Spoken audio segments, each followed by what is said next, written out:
Estamos en Suelta la Olla y estamos con la compañera Magda, técnica de igualdad para la transformación social de Vizcaya, que ha participado en un informe, en una investigación, y es que STM-GUAESEA presenta la tercera fase de la investigación Consumimos Violencia, analizando la influencia de las violencias machistas en el consumo de ocio en la comunidad autónoma vasca. En noviembre arrancará un ciclo de actividades sobre el tema que incluirá, entre otras cosas, una exposición, visitas guiadas, coloquios, monólogos y talleres que luego contaremos. Egunon, Magda, ¿qué tal estamos? Kaixo, egunon. Bienvenida. Es que ricasco. Bueno, consumimos violencia. Esa es la gran pregunta que STM-GUAESEA lleva haciéndose desde 2016, planteando esa pregunta para comprobar si existe alguna relación entre el modelo de producción y consumo convencional y las violencias machistas. Y para responder a esta y otras preguntas, tenemos a Magda López Gorricho, una de las coordinadoras del proyecto. ¿Qué nos cuentas de esta tercera fase de investigación? ¿Cómo empieza y cuál ha sido ese proceso de trabajo? Pues mira, te puedo contar que a lo largo de este proceso, como bien decías, que empezó en 2016, nos hemos dado cuenta de que efectivamente las violencias en el consumo existen, las violencias machistas, y se han naturalizado tanto que se han vuelto invisibles para la mayor parte de la sociedad, ¿no? Están como interiorizadas y asumidas como normales. Entonces, hemos sacado, como bien dices, esta es la tercera fase, sacamos otras dos antes y hemos estado como centrándonos en diferentes ámbitos para estudiar, ¿no?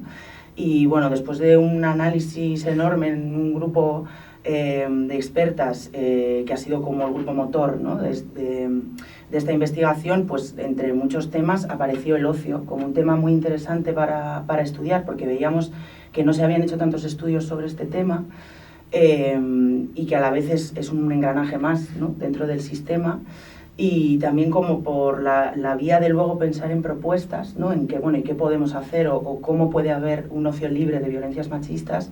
Nos parecía que era un tema, el ocio, como interesante, ¿no? Donde podían surgir propuestas interesantes, y entonces, bueno, pues así ha sido un poco el proceso con el que llegamos a este ámbito, ¿no?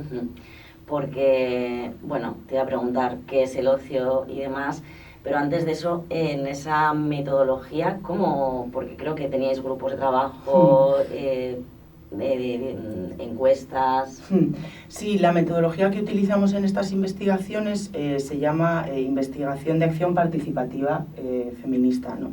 Y para mí la clave de la diferencia de esta metodología con otras es que desde esta idea de la acción participativa, el conocimiento se construye en colectivo, es decir, hay un grupo motor que va como dando esqueleto, ¿no? Y poniendo hipótesis encima de la mesa, y luego todos esos datos se van contrastando a través de un trabajo cuantitativo y cualitativo, o sea, encuestas a la población, pero también grupos de discusión con perfiles concretos de personas para indagar más profundamente sobre algunos temas que nos llamaban la atención, ¿no? Y esta idea como de que la experiencia también es conocimiento, ¿no? Como que esta investigación de acción participativa habla de que el conocimiento no solo viene de la academia, ¿no? Y de quien tiene un título sobre ello, que también está muy bien, sino que el hecho de que una mujer haya vivido una experiencia concreta en su vida, eso ya es conocimiento, ¿no? Como que la experiencia también aporta desde ahí, y eso me parece como una parte diferenciadora de esta metodología que es muy nutritiva, ¿no? También. Sí, muy interesante. Porque las preguntas que teníamos así, ¿no? que veía que teníais recogidas, era como, ¿es lo mismo el ocio que el tiempo libre? ¿Realmente todas las personas gozamos de tiempo libre para disfrutar? Cuando tienes tiempo para desconectar, ¿priorizas el autocuidado o el cuidado de las demás?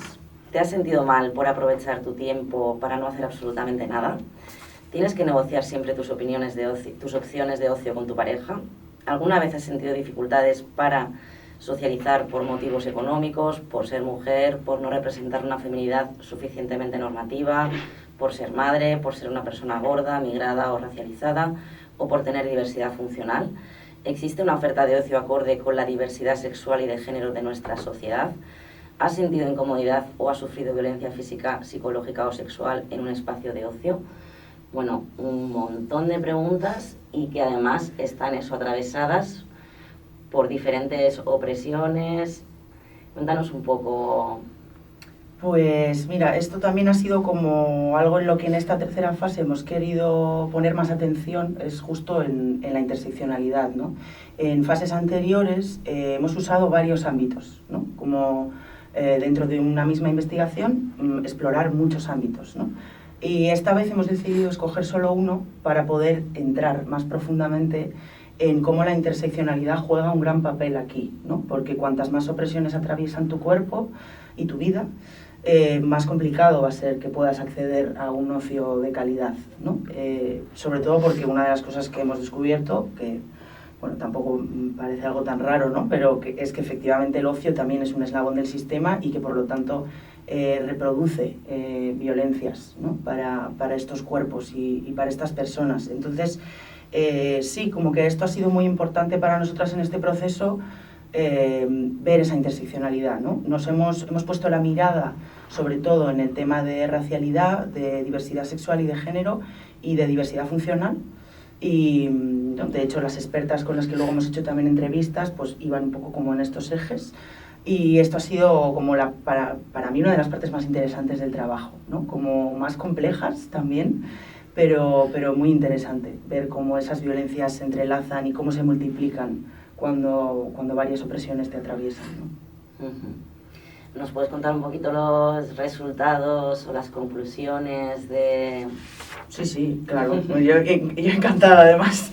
A ver, es verdad que, o sea, sí que quiero traer como que el análisis, o sea, por entender el marco también, ¿no? En el que hemos hecho este análisis, el objetivo del estudio era visibilizar la relación entre las violencias machistas y el consumo capitalista, proponiendo también alternativas, ¿no?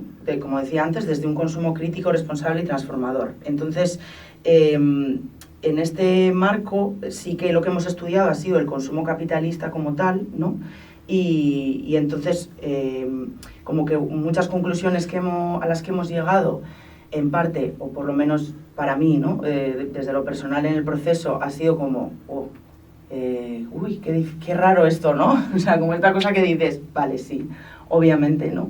Pero que también creo que es importante como nombrarlo, ¿no? Y como traerlo y volverlo a decir una vez más, ¿no? Como, pues por ejemplo, una de las conclusiones a las que hemos llegado es que las mujeres no tienen tiempo de ocio identificado y compartimentado, sino que van robando tiempos para sí mismas de donde pueden, y además normalmente desde la culpabilidad también, ¿no? Por ese doble, triple, cuádruple rol de tener que estar absolutamente a todo, ¿no?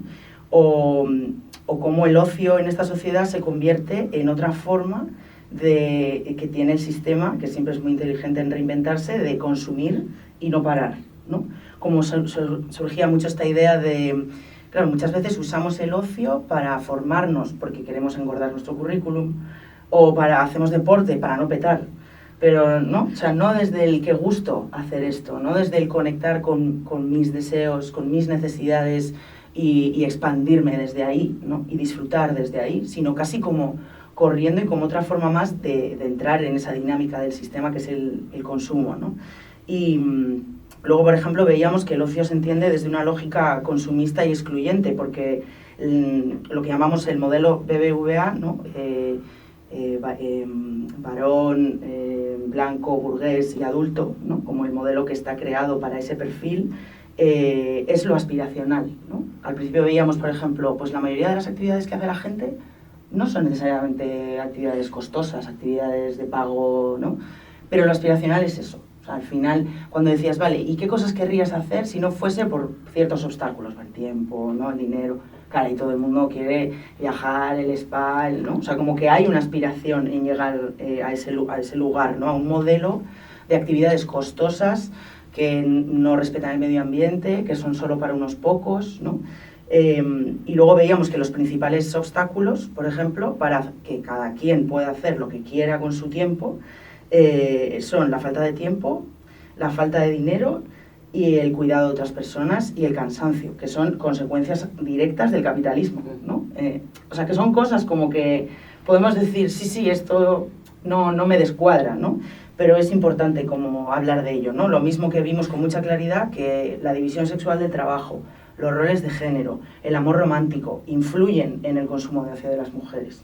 porque veíamos que las mujeres se sienten culpables si no hacen el ocio con las personas a las que cuidan, que las mujeres someten a debate sus intereses en parejas heterosexuales mucho más que los hombres, que entre semana y el fin de semana tienen muchísimas menos horas de ocio que los hombres, que sufren violencias en los espacios de ocio precisamente porque son normativos, ¿no? También veíamos con mucha claridad, y esto creo que es muy importante decirlo una y mil veces, que la ley de extranjería opera de forma violenta sobre los cuerpos de las personas racializadas, estén en una situación administrativa regular o irregular, o sea, eso bien poco importa, y generan una sensación de no pertenencia a una gran parte de personas que pertenecen a esta sociedad en Euskadi, ¿no? Y también veíamos, bueno, pues que al final el modelo de ocio, como te decía, es excluyente porque al final beneficia a perfiles que ya de por sí tienen más privilegios, ¿no? Y limita el acceso a otros colectivos. Por ejemplo, las personas no binarias, las personas mayores de 67 años y las personas con diversidad funcional eran las que más hablaban de esto, ¿no? Más indicaban obstáculos. Y lo cierto es que quien tiene menos recursos, y recursos es dinero, pero también es tiempo, ¿no?, en tu vida para poder gastar en lo que quieras, tiene menos ocio, ¿no? Y en ese grupo estamos las mujeres, que siempre estamos ocupándonos de todo ese trabajo de cuidados invisibilizado por el sistema, relegado a esferas feminizadas, racializadas de la economía. Entonces, bueno, también veíamos, por ejemplo, que el concepto de ocio, de tiempo libre y de tiempo liberado se mezclan completamente, ¿no? Son conceptos o construcciones sociales basados en un modelo de sociedad que organiza la vida en torno a lo productivo y se empeña en binarizar y compartimentar. Ahora cuido, ahora trabajo, ¿no? Y esto es incompatible con la interdependencia y con los cuidados, ¿no? Con poner los cuidados en el centro, que es lo que sostiene en realidad nuestras vidas, ¿no? Entonces, bueno, esto es un poco como algunas de las conclusiones que veíamos, ¿no?, que nos parecían muy interesantes. Desde luego, muy interesante. Por cierto, no lo he dicho al principio, pero podemos leer la investigación y el resumen ejecutivo en la página web de STM-USEA. Aparte, se estará presentando durante el mes de noviembre, que luego contaremos en qué espacios. Y bueno, al final eso, ¿no? Digamos que una de las conclusiones podría ser que es un privilegio el ocio, sí, totalmente ligado al consumo y al modelo de sociedad y de capitalista y demás. Sí, esto lo veíamos además con lo que te decía antes de la interseccionalidad, ¿no? O sea, es un privilegio para quienes ya tienen más privilegios y cuantas más opresiones te atraviesan, más complicado todo, ¿no? Como ya el propio concepto de ocio, entendido en esta sociedad de nuevo, ¿no?, occidental, que compartimenta y tal. Claro, o sea, por ejemplo, en el grupo de discusión de las mujeres racializadas, claro, o sea, cuando tu vida es un continuo cuidar, entre que tu trabajo es cuidar y terminas de trabajar, si es que terminas y no eres interna, y luego estás cuidando a tu familia de allá, ¿no? Como, entonces es que el poder tener un ocio se convierte en, incluso el autocuidado como ocio, se convierte en un privilegio que no es accesible para todas las personas en absoluto, ¿no? Y que, lo que te digo, cuantas más circunstancias te atraviesan, más difícil es que consigas disfrutar de un ocio de calidad. Es muy difícil si eres mujer, pero mucho más si eres mujer y eres madre, o si eres mujer y eres lesbiana, o si eres mujer y eres racializada, o si eres mujer y tienes diversidad funcional, o si eres un sujeto no heteronormativo, que al final también estás desafiando el sistema, ¿no?, con tu propia existencia. Total. Uno de los objetivos de la investigación habla de las claves para disfrutar de un ocio que no reproduzca violencias machistas. ¿Cuáles serían estas claves? Pues mira, esto es muy interesante, esta parte justo porque, claro, normalmente nosotras ahí es donde entramos con lo que trabajamos en SETEM, que es el consumo crítico, responsable y transformador feminista, ¿no? Como bueno, y desde ahí, ¿no?, pues bueno, ¿qué podemos hacer?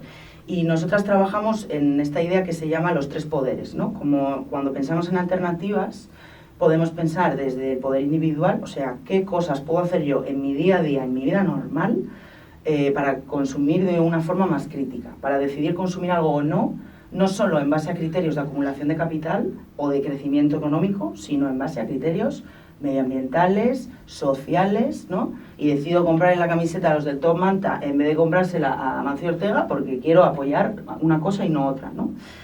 Entonces, normalmente ahí entra el poder individual, el poder de la articulación colectiva, o sea, si nos juntamos entre gente que estamos pensando que queremos consumir de otra manera, qué cosas en conjunto podemos hacer, y luego el poder que llamamos de cambiar las reglas del juego, ¿no? Como qué cosas podemos pedir y exigir a esos titulares de obligaciones, a esa administración que tiene un deber, ¿no? Para respetar y promocionar nuestros derechos, como es el derecho al ocio, que es un derecho humano que está en la Declaración Universal de Derechos Humanos. Y entonces aquí, en este proceso concreto, yo creo que en parte por haber entrado tanto en la interseccionalidad, surgían debates, como que en la investigación vemos que antes de entrar en las propuestas, decíamos, como esto nos parecen como debates interesantes o necesarios, ¿no? Como, pues uno de ellos era, por ejemplo, algo que surgió mucho en el grupo y en las entrevistas sobre el eje de racialidad, que es los espacios de militancia, ¿no?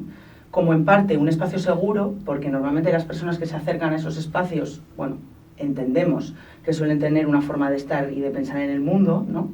Y a la vez como espacios de reproducción de dinámicas de poder, o sea, como espacios no seguros, porque, bueno, ¿no? O sea, lo feminista no nos quita lo racista, ¿no? Como, o sea, ni lo capacitista, ni lo, ¿no? Entonces, muchas veces esos lugares reproducen también esas dinámicas de poder, ¿no? Entonces, surgían también debates como los espacios de ocio inclusivo como espacio para hacer política junto a otras y no para otras, ¿no?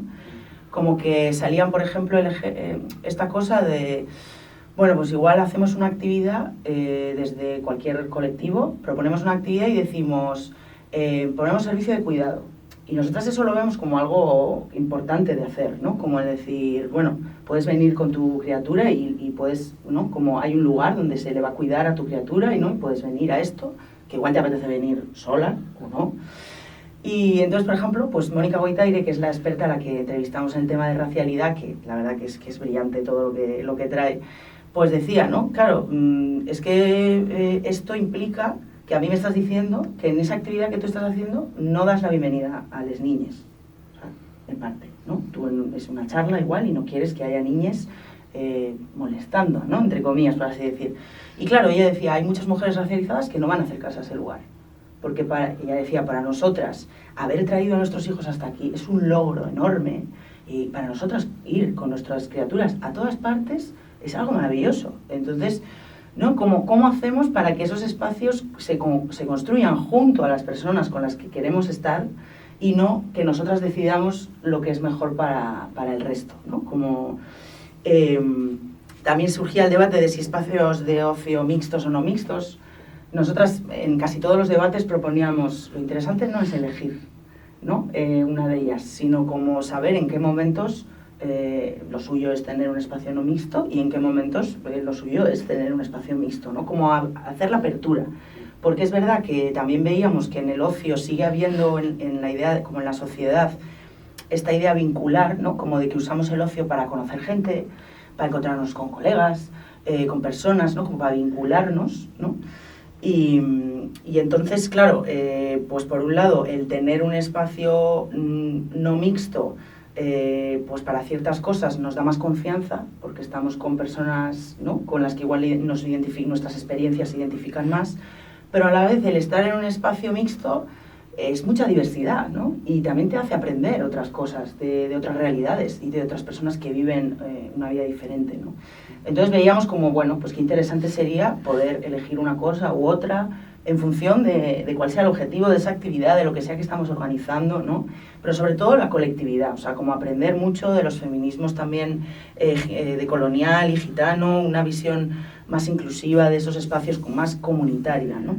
Y luego, pues en cuanto como a las propuestas en sí, pues por ejemplo, desde el poder individual, sí que traíamos, como siempre traemos en SETEM, ¿no? Como esta parte de reflexionar, ¿no? Esa reflexión propia sobre qué prácticas de consumo tengo y cuánto se centran en mis necesidades, en mis deseos, en mis aspiraciones y cuánto estoy conectando con la parte más íntima y creativa de mí en ese ocio, ¿no? O cuánto lo estoy usando, pues lo que decíamos antes, para no petar o para, ¿no? Porque no me da la vida y necesito hacer algo para sacar este sistema de mi cuerpo, ¿no?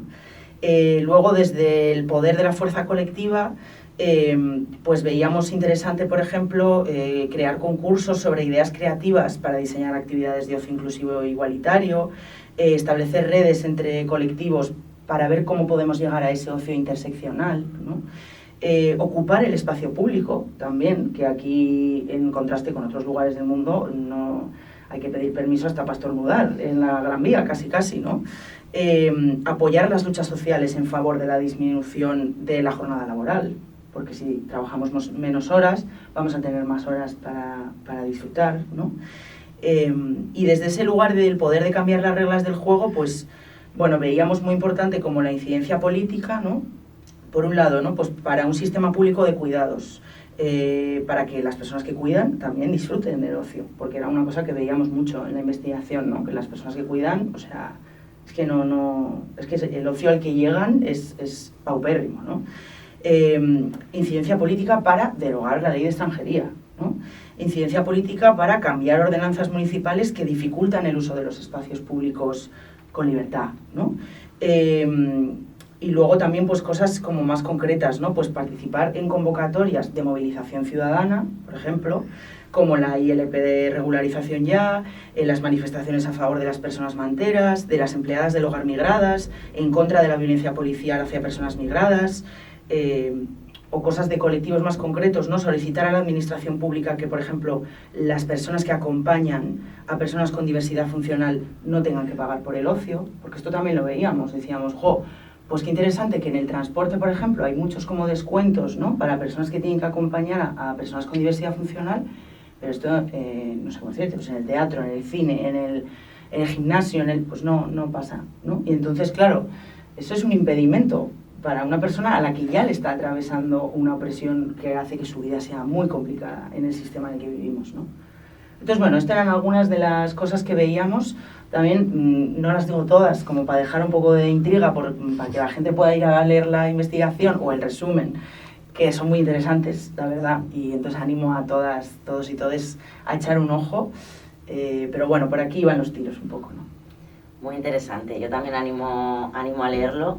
Se me ocurrió ahora una pregunta que no sé, con el tema de la interseccionalidad que hablábamos y el tema de la edad, y digo, ahí cómo se ha sacado algo de si hay esperanza en el sentido de que la gente joven tiene este concepto o estas soluciones que veíamos que hay muchísimo por hacer, o seguimos repitiendo un poco patrones capacitistas, el amor romántico, todo esto que comentábamos. ¿Cómo está con el tema de la edad? Claro, pues a ver, o sea, hay una parte en la que, como decía antes, ¿no? O sea, el sistema es tremendamente inteligente y busca formas constantemente de reinventarse y de, ¿no? O sea, de repente, quiero decir, como, o sea, de repente el feminismo está de moda y Amancio Ortega hace una camiseta y dice el futuro será feminista o no será. Y Amancio Ortega, bueno, o todas sus empresas explotan mujeres en toda su cadena de producción. Entonces, ¿no? Como que esto siempre está y en las nuevas generaciones también ocurre, a través de la digitalización, ¿no? Tan heavy que están viviendo, que nosotras no vivimos, pues bueno, hay un caldo de cultivo ahí complicado y vamos, enfrentan un sistema complicado igual que lo hemos hecho las que veníamos antes, ¿no? Y también, o sea, es verdad que hicimos un grupo de discusión de personas menores de 27 años. Y bueno, ya claro, contaban cosas que nos hacen ver que siguen sufriendo violencias en los mismos espacios, les siguen pasando las cosas que nos pasaban a nosotras y a muchas antes. Entonces, bueno, sí que por lo menos por lo que nosotras hemos podido ver así en los grupos de discusión y en algunas de las encuestas, ¿no? que han contestado personas jóvenes, sí vemos que hay un arranque, ¿no? Como, o sea, como unas ganas, como mucha más claridad sobre lo que es el sistema y cómo opera, como mucho sentir ahí, ¿no? Como lo ven con quizás mucha más claridad de la que yo creo que igual en otras generaciones lo hemos podido ver, ¿no? Como que eso se avanza. Pero claro, pues también es complicado, porque cuando eres joven y estás ahí en la vida y estudiando y no sé qué, y quieres pasarlo bien y disfrutar, pues también es complicado. Yo creo que sí que están dando pasos, creo que sí que hay muchos lugares en los que la juventud está saliendo a la calle más de lo que decimos que sale y está haciendo acciones, ¿no?, en las universidades, se ve también, por ejemplo, pero bueno, no quiere decir que lo tengan fácil, la verdad. O sea, entonces ahí, no sé, esto se me ocurre contarte, sí. Bueno, muy interesante. Nos quedan 5 minutitos y yo seguiría hablando contigo porque la verdad que es un temazo, perdón por los ruidos. Pero eso, vamos a repasar un poco las actividades que tenemos a lo largo de noviembre. No sé si quieres dar tú un repasito. Vale, sí, te cuento. Como decías al principio, pues... Claro, a raíz de ver, ¿no?, como que tenemos estas investigaciones, tenemos unos documentales, una docu-web que se llama fabricandomujeres.org, súper chula, donde están los documentales de acceso abierto, que son chulísimos también, que les recomiendo a todo el mundo chequear. Pero bueno, como que hemos ido creando diferentes cosas a raíz de esta línea estratégica que llamamos Consumimos Violencia, ¿no? Y de repente ha habido un momento en el que nos hemos dado cuenta de que está genial tener tanto conocimiento, pero que a veces, precisamente además hablando de esto, no tenemos tiempo como para todo, ¿no?, para abarcar todo. Y entonces por eso decidimos crear una exposición interactiva y participativa en que no es una típica exposición así que te quedas mirando algo y ya, sino que es como que entras en una estructura y bueno, hay un apartado como de collage donde tú puedes como crear, ¿no?, pues propuestas, o sea, que es como muy interactiva, donde hemos querido volcar un poco pues el contenido de las investigaciones y tal, ¿no? Entonces esta exposición va a estar ahora durante noviembre, desde finales de noviembre, desde el 26 hasta principios de enero, hasta mediados de enero, va a estar aquí en diferentes sitios de Gasteiz. Y entonces, como decía, va a estar disponible a partir del 26, pero un poco antes ya vamos a empezar a hacer actividades, así como para calentar motores. Entonces, el 21 de noviembre tenemos un coloquio con algunas de las expertas que han participado en ese grupo motor, y entonces va a ser súper interesante porque vamos a poder hablar del proceso, también de los líos, ¿no? Pues nos hicimos esta hipótesis y de repente llegamos a este lugar y tuvimos que, ¿no?, sacar un camino por este lado, ¿no?, como también que creo que es algo como interesante, no solo por lo que te puedes leer en la investigación, sino también el proceso. Entonces eso va a ser el 21 de noviembre y luego a partir del 26 hasta el 8 de diciembre va a estar la exposición en el Centro Cívico de Zabalgana. Y luego del 10 al 19 de diciembre en Salburúa, del 21 de diciembre al 6 de enero en Egoalde y del 8 al 20 de enero en El Pilar. Entonces va a ir transitando y vamos a estar haciendo actividades además de la exposición, ¿no?, dentro de ese marco, como por ejemplo un monólogo de Asari Vivan, que si no recuerdo mal es el 4 de diciembre, también un taller de violencias machistas y consumo. Entonces, bueno, como que va a haber un montón de actividades. Yo, de nuevo, voy a ser un poco pesada y os voy a recomendar ir a la página de factoriadevalores.eus, que es donde tenemos todo el ciclo de actividades super chucun, ahí bien colocado con las fechas y los lugares, y os animo a todas de verdad, porque la expo es algo como diferente que hemos creado, que lo hemos hecho junto a la cooperativa El Tequio de Madrid, que son maravillosas, la verdad, tienen una forma de hacer bellísima y ha sido una cosa creada colectivamente y como con mucho amor. Y creo que, no sé, que es una experiencia chula la de poder ir a esa exposición, ¿no?, y entrar en este universo de Consumimos Violencia. Sí. Buenísimo, nos lo apuntamos. Y bueno, te iba a preguntar, así como para terminar, esto es como con las películas, pero ¿habrá una cuarta fase? Porque entiendo que esto de Consumimos Violencia todavía queda terreno, ¿no? Siempre queda terreno. Y además para mí a nivel profesional y también personal es un proceso muy interesante el de investigar de esta forma tan participativa y donde se construye conocimiento colectivamente y cómo entrar hasta adentro en los intríngulis del sistema, ¿no?, y ver cómo se mueve y desde dónde podemos hacer para ver ese campo de alternativas, ¿no? Bueno, ¿y ahora qué? O sea, vale, sabemos que este sistema es terrible y que eso está basado en desigualdades, en opresiones, en que unos estén bien y otros estén fatal, pero ¿y qué? ¿Y qué hacemos, no? Entonces, yo diría que aunque no es algo que sepamos fijo a día de hoy, seguro que hay una cuarta fase, porque como bien decías, hay para investigar todavía muchísimos ámbitos y hay que seguir denunciando, ¿no? Yo creo que es muy importante como denunciar esta alianza que hay entre el sistema capitalista y el heteropatriarcado, que es una de las grandes fuentes de violencia que vivimos todas las personas, especialmente las mujeres y los sujetos no heteronormativos, pero en verdad, en parte, todas las personas en esta sociedad. O sea, entonces, como que verlo, ¿no? Y poder leerlo y escucharlo, ir a los talleres y participar de ello y contar lo que a ti te ha pasado, o sea, para mí es algo que es muy gratificante, ¿no? Como es una forma de lucha necesaria. Pues muchísimas gracias, Magda, por toda la pasión que le pones y bueno, y por todo el trabajo. Felicitaciones a todo el equipo que habéis estado ahí detrás. Y nos vemos en las exposiciones, en las charlas. Hasta pronto. Es que ricasco. Agur.